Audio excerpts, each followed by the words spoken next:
തലസ്ഥാന നഗരിയെ കലാപഭൂമിയാക്കി SFIയുടെ സെക്രട്ടേറിയറ്റ് മാർച്ചിൽ സംഘർഷം. സഹകരണ വിദ്യാഭ്യാസ മേഖലയിലെ ഫീസ് വർധനവിനെതിരെയായിരുന്നു SFIയുടെ സെക്രട്ടേറിയറ്റ് മാർച്ച് ഇന്ന് നടന്നത്. മാർച്ചിനിടെ ബ്ലേഡ് കൊണ്ട് പ്രതിഷേധക്കാർ പോലീസിനെ ആക്രമിച്ചുവെന്നാണ് ആരോപണം. സംഭവത്തിൽ പോലീസ് കേസെടുക്കും. സമരം സംഘർഷത്തിലേക്ക് നീങ്ങിയതോടെ പ്രതിഷേധക്കാർക്ക് നേരെ പോലീസ് പലതവണ ജലപീരങ്കി പ്രയോഗിക്കുന്ന സാഹചര്യമുണ്ടായി. തുടർന്ന് പോലീസും പ്രവർത്തകരും തമ്മിൽ ഏറ്റുമുട്ടി. SFI പ്രവർത്തകർക്ക് നേരെ പോലീസ് ലാത്തി വീശുകയും ചെയ്തു. പ്രതിഷേധം നടത്തിയ സ്ഥലത്ത് നിന്ന് ബ്ലേഡുകൾ കണ്ടെടുത്തിട്ടുണ്ട്. ഈ ബ്ലേഡുകൾ ഉപയോഗിച്ചാണ് പ്രതിഷേധക്കാർ തങ്ങളെ ആക്രമിച്ചുവെന്നാണ് പോലീസ് പറയുന്നത്. സംഭവത്തിൽ കേസെടുക്കുമെന്നും കൃത്യമായിട്ട് CCTV ദൃശ്യങ്ങൾ പരിശോധിച്ച് ആരാണ് ഇത് കൊണ്ടുവന്നിട്ടത് എന്നുള്ളതിന് തെളിവുകൾ ശേഖരിക്കുമെന്നാണ് പോലീസ് അറിയിച്ചിരിക്കുന്നത്. അവിടെ ഈ സമരം നടന്ന മേഖലയിൽ അടക്കമുള്ള CCTV ക്യാമറകൾ ഉടൻ തന്നെ പരിശോധിക്കുമെന്നും പോലീസ് വ്യക്തമാക്കി. സർക്കാരിന്റെ പല നയങ്ങളെ ചോദ്യം ചെയ്തുകൊണ്ടാണ് വളരെ അക്രമാസക്തമായ പ്രതിഷേധം ഇന്ന് SFI നടത്തിയത്. യൂണിവേഴ്സിറ്റി കോളേജിന്റെ മുൻപിൽ നിന്നാണ് സെക്രട്ടേറിയറ്റിന് മുന്നിലേക്ക് പ്രതിഷേധ മാർച്ച് ഇന്ന് നടത്തിയത്. അവിടെ SFI സെക്രട്ടറിയുടെയും പ്രസിഡന്റിന്റെയും നേതൃത്വത്തിലാണ് 30ഓളം വരുന്ന വിദ്യാർത്ഥികൾ സമരത്തിനായിട്ട് അവിടെ എത്തിയത്. ഈ ഒരു പ്രതിഷേധം അവിടെ യൂണിവേഴ്സിറ്റി കോളേജിൽ നിന്ന് സെക്രട്ടേറിയറ്റിലേക്ക് വരുന്ന വഴി തന്നെ INTUCയുടെ പല കൊടികൾ കണ്ടു. അതൊക്കെ തന്നെ വലിച്ചു കീറുന്ന SFI ആണ് കാണാൻ സാധിച്ചത്. ഒപ്പം മുഖ്യമന്ത്രിയായിട്ടുള്ള VD സതീഷിന്റെ അദ്ദേഹത്തിന് അഭിനന്ദനം അറിയിച്ചുകൊണ്ടുള്ള പല ഫ്ലെക്സ് ബോർഡുകൾ വഴിയിൽ കണ്ടതും അദ്ദേഹത്തിന്റെ മറ്റുള്ള പരിപാടികളുടെ ഫ്ലെക്സ് ബോർഡുകൾ കണ്ടതൊക്കെ തന്നെ വലിച്ചു കീറി അത് വലിച്ചിഴച്ചുകൊണ്ടാണ് SFI വിദ്യാർത്ഥികൾ സെക്രട്ടേറിയറ്റിന് മുൻപിലേക്ക് എത്തിയിട്ടുള്ളത്. മറ്റുള്ള പല നേതാക്കളുടെയും ഫോട്ടോകളും വലിച്ചു കീറിയതായിട്ട് പല ഭാഗത്തു നിന്നും പരാതികൾ ഉയരുന്നുണ്ട്. ഏതായാലും അവിടെ എത്തിയ ഉടനെ തന്നെ ബാരിക്കേഡിന് മുകളിലേക്ക് വലിഞ്ഞു കയറാൻ SFI പ്രവർത്തകർ ശ്രമിക്കുകയായിരുന്നു. തുടർന്ന് പോലീസ് പലതവണ ജലപീരങ്കി ഉപയോഗിച്ചു. പിന്നീട് ലാത്തി ചാർജും നടത്തി. പിന്നീടും ഒഴിഞ്ഞു പോകാൻ ആവശ്യപ്പെട്ടപ്പോൾ അത് അനുസരിക്കാതെ വന്നപ്പോൾ പോലീസും പ്രവർത്തകരും തമ്മിൽ നേരിട്ടുള്ള ഒരു ഉന്തും തള്ളും ഇന്ന് സെക്രട്ടേറിയറ്റിന് മുൻപിൽ അരങ്ങേറി. പിന്നീട് ഏറ്റവും ഒടുവിൽ കണ്ണീർ വാതക പ്രയോഗമടക്കം നടത്തുമെന്നുള്ള മുന്നറിയിപ്പ് പോലീസ് നൽകി. പക്ഷേ കണ്ണീർ വാതക പ്രയോഗം പോലീസ് നടത്തിയില്ല. പിന്നീട് ഈ പ്രതിഷേധം നടന്ന ഭാഗത്തേക്ക് മുൻ മന്ത്രിയും MLAയുമായിട്ടുള്ള മുഹമ്മദ് റിയാസും അതുപോലെ തന്നെ വി ജോയിയും എത്തുകയായിരുന്നു. പിന്നീട് അവരും പോലീസുമായി സംസാരിക്കുകയൊക്കെ തന്നെ ഉണ്ടായി. ഏതായാലും അക്രമാസക്തമായിട്ടുള്ള ഒരു രീതിയിലുള്ള പ്രതിഷേധമാണ് ഇന്ന് അവിടെ ഉണ്ടായിരുന്നത്. പലതവണ ബാരിക്കേഡിന്റെ അവിടെ കെട്ടിയിട്ടുള്ള കയർ വലിച്ചു പൊട്ടിക്കാനും അതിന് മുകളിലേക്ക് വലിഞ്ഞു കയറാനായിട്ടും SFI ശ്രമിച്ചു. അതുകൊണ്ടാണ് പോലീസിന് ജലപീരങ്കി പ്രയോഗിക്കേണ്ടി വന്നതെന്നാണ് റിപ്പോർട്ടുകൾ. പലപ്പോഴായിട്ട് ഇപ്പോൾ നടക്കുന്ന സമരങ്ങളൊക്കെ തന്നെ വളരെ അക്രമാസക്തമായിട്ട് മാറുന്നൊരു കാഴ്ചയാണ് കാണാനായിട്ട് സാധിക്കുന്നത്. ഏതായാലും പിന്നീട് അവിടെ നിന്ന് മാറിയപ്പോഴാണ് ഈ ഒരു ഭാഗത്ത് റോഡിലായിട്ട് നിരവധി ബ്ലേഡുകൾ കിടക്കുന്നതായി കണ്ടത്.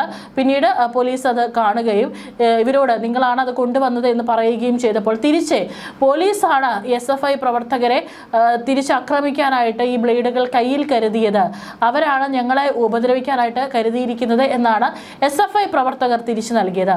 എന്നാൽ പോലീസിന് അതിൻ്റെ ആവശ്യമില്ല എന്ന് കൃത്യമായിട്ട് മറുപടി നൽകുകയും SFI പ്രവർത്തകരാണ് ഒന്നെങ്കിൽ പോലീസിനെ ഉന്തും തള്ളിനിടയിൽ ആക്രമിക്കാനോ അല്ലെങ്കിൽ ഈ ബാരിക്കേഡ് കെട്ടിയിട്ടുള്ള കയർ മുറിക്കാനോ മറ്റുമായിട്ട് ഇത് കയ്യിൽ കരുതി വന്നത് എന്നാണ് പോലീസിന്റെ ഭാഗത്ത് നിന്ന് ലഭിക്കുന്ന വിവരം. ഏതായാലും ബ്ലേഡുകൾ അടക്കം അവിടെ നിന്ന് മാറ്റിയിട്ടുണ്ട്. ഇനി അവിടെയുള്ള CCTVകൾ മറ്റും കേന്ദ്രീകരിച്ച് അന്വേഷണം നടത്തിയതിൽ ആരാണ് അത് കൊണ്ടുവന്നത് കൃത്യമായിട്ട് തെളിവുകൾ സഹിതം കിട്ടിക്കഴിഞ്ഞാൽ നടപടി ഉണ്ടാകുമെന്ന് തന്നെയാണ് പോലീസ് അറിയിച്ചിരിക്കുന്നത്.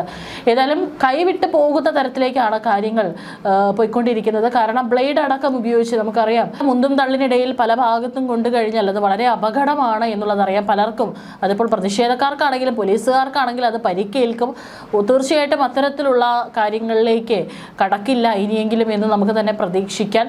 ബന്ധപ്പെട്ട അധികാരികൾ അതിനെതിരെ കർശനമായിട്ടുള്ള നിലപാട് എടുക്കുമെന്ന് തന്നെ നമുക്ക് വിചാരിക്കാം. വീര്യം കുറഞ്ഞ മദ്യത്തിന് നികുതി ഘടന നിശ്ചയിച്ച UDF സർക്കാരിന്റെ തീരുമാനത്തിനെതിരെ വിവിധയിടങ്ങളിൽ DYFI നടത്തിയ സമരവും അക്രമാസക്തമായിട്ടുണ്ട്. കൊച്ചിയിൽ കണയൂർ താലൂക്ക് ഓഫീസിലേക്കും മാർച്ച് നടന്നു. അവിടെയും ബാരിക്കേഡ് മറിച്ചിടാൻ പ്രവർത്തകർ ശ്രമിച്ചു. പോലീസ് ജലപീരങ്കി പ്രയോഗിച്ചു. കോഴിക്കോട് മുതലകുളത്ത് നിന്ന് GST ഓഫീസ് വരെയാണ് പ്രതിഷേധം നടന്നത്. അവിടെയും ബാരിക്കേഡിന് മുകളിൽ DYFI പ്രവർത്തകർ കൊടി നാട്ടി. ജില്ലയിലെ വിവിധ ഭാഗങ്ങളിലും പ്രതിഷേധം നടന്നു. പ്രവർത്തകർ റോഡിൽ കുത്തിയിരുന്നു. തൃശൂർ കളക്ടറേറ്റിലേക്ക് മാർച്ച് നടത്തിയ DYFI പ്രവർത്തകരെ പിരിച്ചുവിടാൻ പോലീസ് ജലപീരങ്കി പ്രയോഗിച്ചു. DYFI ആലപ്പുഴ ജില്ലാ കമ്മിറ്റിയുടെ കളക്ടറേറ്റ് മാർച്ചിനിടെയും പോലീസിന്റെ ബാരിക്കേഡ് തകർക്കാൻ ശ്രമമുണ്ടായി. EMS സ്റ്റേഡിയത്തിൽ നിന്ന് തുടങ്ങിയ പ്രകടനം ഉച്ചയ്ക്ക് കളക്ടറേറ്റിലെത്തി. കളക്ടറേറ്റ് അങ്കണത്തിലേക്ക് ചാടിക്കയറിയ ചില DYFI പ്രവർത്തകരെ പോലീസ് അറസ്റ്റ് ചെയ്തു. പോലീസ് ജലപീരങ്കി പ്രയോഗിച്ചില്ല. ബാരിക്കേഡ് വെച്ച് തടഞ്ഞെങ്കിലും സമരം തുടങ്ങി 20 മിനിറ്റ് കഴിഞ്ഞപ്പോൾ ബാരിക്കേഡിന്റെ ഒരു ഭാഗത്തുകൂടി പ്രവർത്തകരെ അകത്ത് പ്രവേശിക്കാൻ പോലീസ് അനുവദിച്ചു. മലപ്പുറത്തും പ്രതിഷേധത്തിനിടെ മന്ത്രി കുഞ്ഞാലിക്കുട്ടിയുടെ ഫ്ലെക്സ് ബോർഡുകൾ പ്രതിഷേധക്കാർ വലിച്ചു കീറി. സിവിൽ സ്റ്റേഷനിലേക്കായിരുന്നു മാർച്ച്. ഇന്നലെയും കേരള സാങ്കേതിക സർവകലാശാലയിലേക്കുള്ള SFI മാർച്ചിനിടെ ഒരു പോലീസുകാരന്റെ കൈവിരൽ അറ്റുപോയിരുന്നു.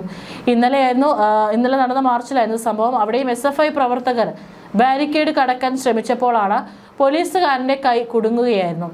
SFI സംസ്ഥാന ഭാരവാഹികൾ അടക്കമുള്ളവർ മാർച്ചിൽ പങ്കെടുത്തിരുന്നു. പോലീസുകാരന്റെ ഇടത് കൈവിരലാണ് അറ്റുപോയത്. സർവകലാശാലയിലേക്ക് പ്രവർത്തകർ കടക്കാതിരിക്കാനായി ബാരിക്കേഡ് സ്ഥാപിച്ചിരുന്നു. എന്നാൽ പ്രതിഷേധത്തിനിടെ പ്രവർത്തകർ ബാരിക്കേഡ് പിടിച്ചു കുലുക്കുകയും പോലീസുകാരന്റെ മോതിരവിരലിന്റെ മുകൾ ഭാഗം ഇതിനിടയിൽ പെട്ടുപോവുകയുമായിരുന്നു. ഉടൻ തന്നെ ഉദ്യോഗസ്ഥരെ തിരുവനന്തപുരം മെഡിക്കൽ കോളേജിലേക്ക് മാറ്റി ശസ്ത്രക്രിയ പൂർത്തിയാക്കി. ആരോഗ്യനില തൃപ്തികരമാണ്. ഈ റൗട്ട് സമ്പ്രദായം നിർത്തലാക്കണമെന്ന് ആവശ്യപ്പെട്ടാണ് SFI പ്രവർത്തകർ ചൊവ്വാഴ്ച മാർച്ച് നടത്തിയത്. ബാരിക്കേഡ് തള്ളിമാറ്റി അകത്ത് കടക്കാനുള്ള പ്രതിഷേധക്കാരുടെ ശ്രമമാണ് സംഘർഷത്തിലേക്ക് വഴിവെച്ചത്. ഈ മാസം 27-ന് VC-യുമായി നേരിട്ട് ചർച്ച നടത്തി പ്രശ്നത്തിന് പരിഹാരം കാണാമെന്ന ഉറപ്പിന്മേൽ SFI സമരം അവസാനിപ്പിക്കുകയായിരുന്നു. ശ്രീകാര്യം ശാസ്താകോടത്ത് നിന്ന് ആരംഭിച്ച മാർച്ചും സാങ്കേതിക സർവകലാശാല ആസ്ഥാനത്തിന് മുന്നിൽ പോലീസ് ബാരിക്കേഡ് വെച്ച് തടഞ്ഞു.